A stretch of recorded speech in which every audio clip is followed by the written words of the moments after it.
Thank you very much, Mary. I think the applause in the room says it all. I'm very moved myself to hear you speaking again. And your final comments there just remind me of the event I attended in New York last year, the Women Leaders for Climate Justice, and the tradition you have of getting people up to dance at the end.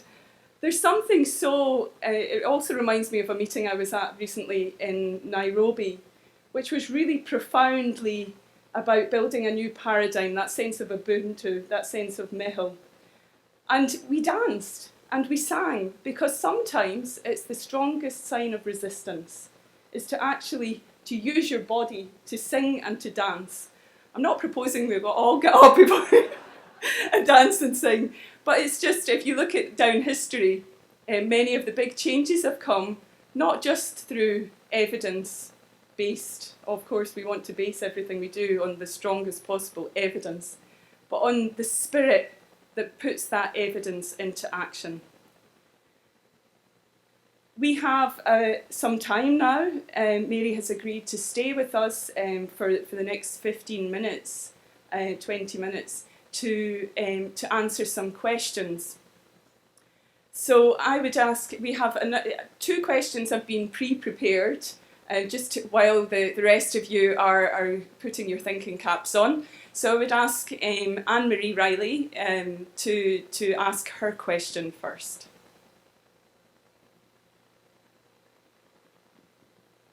Thank you. It's quite an honour to be first. My name is Anne-Marie Riley. I'm here on behalf of the Lutheran Church in Ireland. So my question for Mrs. Robinson, and it's quite an honour to be addressing you, thank you for being here, is what do you see as the specific role for faith leaders in addressing climate justice, and what can we do here in Ireland? Thank you. Thank you very much for the question. You can all hear me, can you? This is working, okay.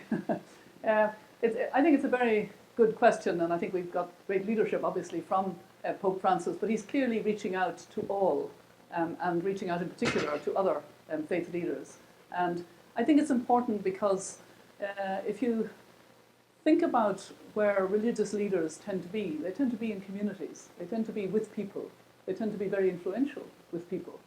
And I think if we can harness that influence and have different faiths link on this, because it's for all, I think it would be good to have religious and faith leaders of different denominations now speaking out, as Pope Francis has done.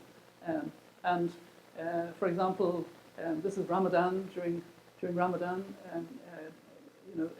in a way, there was a Hindu day on Sunday in India, and Prime Minister Modi, in his own way, I think, was indicating that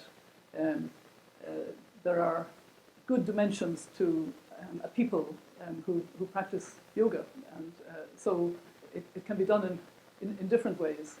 But I would like to see faith leaders in Ireland, because I think we still have to have a conversation in this country, a real conversation about how we want to become, as Secretary General Ban Ki-moon said when he was here, that he admired greatly the global leadership that Ireland is giving in tackling hunger.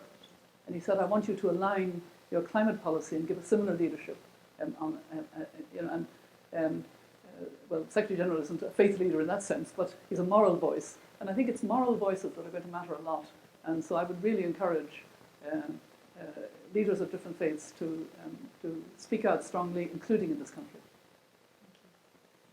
We now have a question from a representative from the Trocaire Climate Change Challenge. Can they identify? Yeah, okay, it's right in the middle there. If you just say your name and...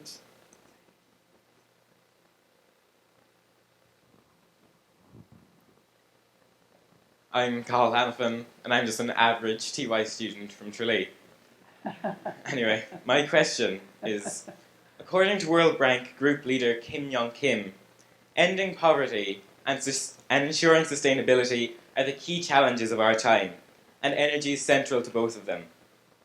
Following on from the creation of the Sustainable Energy for All initiative, what action do you think the EU should now take to ensure sustainable energy is delivered to all?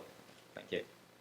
Thank you for that well thought out question, and it is a very important one. I think in a way Jim Kim is almost right. Sustainable energy is central to both enabling development and tackling climate change. The Sustainable Energy for All initiative, which I am part of the lead group on that, can play a very important role in achieving a transition to zero carbon and zero poverty. What we need to see this year is the kind of transformative leadership that will ensure that countries are able to achieve sustainable development. And that conversation still hasn't got onto the right level. We still have this kind of divide between the developed or richer countries and how much climate finance. It's all seen in terms of aid, whereas it should be seen in terms of what we want to get. Where do we want to get to? We want to get to a zero carbon world as fast as possible, because that's best for everybody. And most of the development will be in developing countries because they have to develop their infrastructure. So they need energy. They need clean energy. There's a very good report just in the last few days called Power, People and Planet, which is the report of the African Climate Progress Panel. And it's all about getting clean energy to Africa as quickly as possible. So I think it is really very important. Thank you. I'll now take 3 questions. So if you raise your hand, if you would like to ask a question, the mic will come up to you. Okay, we have one over here on the right-hand side, in the second row. Down the way, down the way. And we have one over here with the blue dress in the middle. So if you go first, thanks. Hi, Mary. As you're aware, a common approach to climate change is divesting from fossil fuels, which you have mentioned in your speech today. As I'm going to be a student of Trinity College in September, and you are Chancellor of Dublin University, what would you say to Trinity College about divesting from fossil fuels? Well, an excellent question. I have in fact had a conversation some time ago with the Provost on this very subject, which probably won't surprise you, and Trinity is looking into the question of divesting. He was able to tell me not so long ago that there's no direct investment in fossil fuels, but there are some economic packages, I think he called the financial packages, that will have to be looked into. So you're going to be a student there, you can follow up on that. And I would just say, because I admire and I think the divestment movement is having impact, because it's also linking with the idea of stranded assets. And I mentioned in my speech that we have to leave about 2/3 of the known fossil fuel resources in the world in the ground, or use them differently, not burn them. And this is something that I think we need to encourage more people to realize and make this a sort of accepted part of the way forward, so that we move ever more quickly into renewables. So I like to think not just about divestment, but also investment in renewables. Wherever possible, reinvesting that money in renewables, so that we are moving rapidly to the world that we need to get to, which will be a much better world for you, your children, your grandchildren, and into the future. It's a world with jobs, it's a world with innovation, it's a world that we have to get people to look forward to and do everything we can to take the opportunity to move to. And there's the new climate economy report and other reports that are indicating, how we can try to do that more rapidly. Anyway, good luck in Trinity when you start. Thank you. Over here. Hi, I'm Mrs. Robinson, Cara Augustenborg. I teach climate change at UCD, and I have to say it's an absolute honor to finally get to hear you speak, because as someone working in climate on the ground here in Ireland, your work is inspirational to me, particularly as a mother to, you're a true role model to all of us. I think many of us who work here in Ireland on climate action would agree that it's a real uphill struggle. It's incredibly challenging and frustrating. And I was just wondering if you, as a role model to us, could provide some advice on what we, as ordinary citizens working on climate action in Ireland, could do today, tomorrow, or next week to influence real change here in your home country. Thank you. Well, I really like your question, but I'm slightly restrained in my answer because I have to keep away from the directly political issues, mainly because it's good for presidents to not continue after office to comment. I really am very encouraged by this conference. It's what we need more of. We need more dialogue. We need more encouraging of each other. Those of us who are hoping to see more rapid change. I would love to see more ways in which we can interest young people. We've had good discussion with the Young Scientist exhibition, and there will be a climate justice prize in next year to interest again young people to think about not just climate but climate justice. To think, and I think that there are two real entry points. One is the one that Ban Ki-moon touched on. I think we are all very proud, we should be, of the role that Ireland has played globally on tackling hunger. And it's people like Tom Arnold and many others who have given real leadership. And Tom was the coordinator of the Scale Up Nutrition movement until recently. He stepped in when Dr. David Nabarro went to focus on the Ebola crisis. And I'm also on that Sun League group, and he's done a great job. But everyone would recognise that he has the kind of authority of the fact that he's Irish, and Ireland has stepped up to the plate in an incredible way on tackling hunger. You can't do that now unless you also are completely as similarly concerned about and working on climate. Ireland is growing our agriculture, so we have a particular challenge. I'm not saying we shouldn't be growing our agriculture. I think it's probably a good idea because the world is going to need food for up to 9 billion people by 2050. But we need to have this conversation, and I think it's opening up spaces for conversation. The other conversation is the conversation that I'm hearing more and more from the business community and others, that it will be much better if we move more rapidly to renewables. And then we have to talk about how we can address the issue of renewables where nobody wants them in their backyard and all this. But we have to have that conversation. So I think we can really be encouraged together at a conference like this and plan maybe more collective strategies out of this conference and see how we can somehow, as I said, ensure that that tidal wave of justice will rise up and hope and history rise. Okay, in the middle here. Sorry, there's one gentleman at the back who's had his hand up for a while with red tie. And then this lady in the middle. Great to have you here, Mary. In times gone by, the East India Company recruited tribal armies and set one against the other, all for vested profit. I'd just like to ask, certain corporations, particularly oil, they're recruiting the brightest, most handsome, articulate, the top-notch out of universities, and they're basically using them to sell a demonic gospel of destruction as salespeople. Now, you're a practical woman, you've travelled the world. How do you deal with such mercenary, destructive people?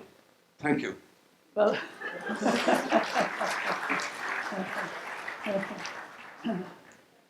I did actually see a film recently, a documentary, I don't know whether anybody else has seen it, called The Merchants of Doubt.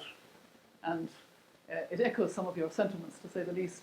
But actually, I'm pleased to see that there is a certain break in the oil companies now, because they do have a lot of power and they have a lot of resources.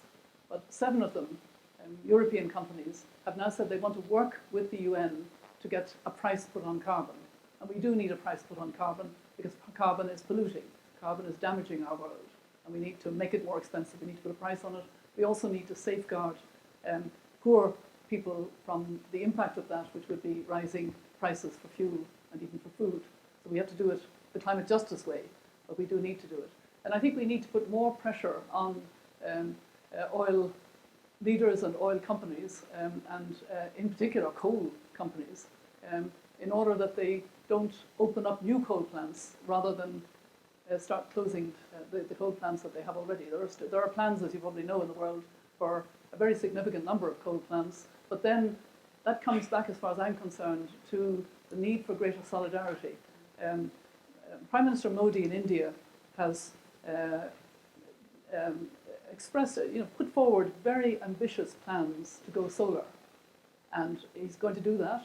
And then he's also going to go into coal, because coal is cheap in real terms for him now as an option. It's in the interest of the world that he goes even more solar and not into coal. But he can't do that unless there is much more solidarity in our world. And that's where, for me, it's no longer a question of development aid or even climate finance as development aid. It's the means to ambition to get to a clean energy world faster. And I have no illusions about the folk you talked about. Let's put it that way. Thank you so much. I just mentioned one word, Bush Jr. The damage that individual has done to the world at every level. We'll have one final question from the lady in the middle. Thank you very much indeed, Mary, for the excellent presentation. Where are you? I'm sorry, I'm here. Okay. And for your clarion and prophetic call over the many years.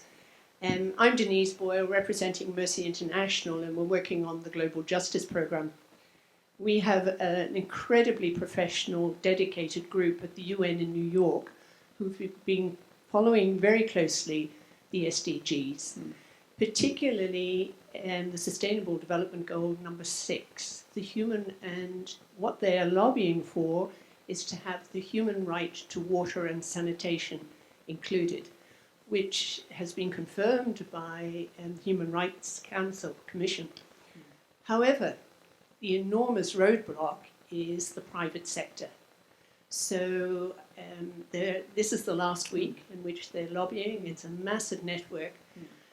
So I wonder if you have any comments or suggestions as to how we can counter this increasingly strong influence of the private sector, which is truly challenging fundamental human rights. Thank you. Thank you very much for a very thoughtful and well-framed question. Not that the others weren't too, but I'm just particularly taken by the way in which you see the issue. And I know the work of Mercy International in the UN, so I honour that work very much. I think there is a real problem, and it's interesting that Pope Francis spoke about the human right to access to water, and I think he knows how to frame that right in human rights terms. There's no doubt that whether it's in relation to water, whether it's in relation to food production, that there is a corporate lobbying and corporate voice. Even on climate smart agriculture, there's a climate smart agriculture at the global level, which is very corporate led, a lot of it.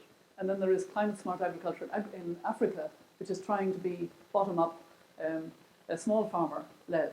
And I think most Irish and other NGOs are focusing on trying to help that bottom up led. But there's the pressure of the food lobby, the pressure of corporations in relation to water. I think, I just think that it's a good fight, and I hope that it will succeed. We, for our part, are very aware of the importance of getting both a kind of overarching reference to human rights, as was in the Cancun Agreement, that all climate action must respect all human rights, and gender equality into the climate agreement in December in Paris. But equally, we need as strong language as possible and as clear language on human rights in the Sustainable Development Goals. I just want, since this is the last question, I understand, and you referenced the Sustainable Development Goals, to emphasize that link between what will happen in Paris, what will happen next month, and I'm worried about financing for development. We need countries, including Ireland, to commit again to the 0.7%, and maybe even to say it was 0.7% when we were talking about the 8 Millennium Development Goals, 7 of them relating to developing countries. We're now asking them to commit to 17 goals and 169 targets and the rest of it. So surely maybe we should go up to the 1%. And that's the way we should be talking, and also looking for the private finance, the leveraging of it. But there's a very nice paragraph or sub-paragraph in Goal 13 on climate that I hope stays there, because I think it could be quite interesting. It's a goal, and I can't paraphrase the wording exactly, but it says that women and young people should be involved in framing decisions and implementing them at grassroots level on climate change. So it's kind of linking in women and young people very proactively in developing countries on climate change. And it's an unusual goal, unusual sub part of a goal, and I hope it stays there, which is a bit away from your water. But anyway, I hope that Mercy International will keep fighting hard on that with many others. Thank you very much. And they were great questions, and it's just wonderful to be here. I feel already, you can feel it. Look at me. I'm all enthused. I might even get up and dance. What?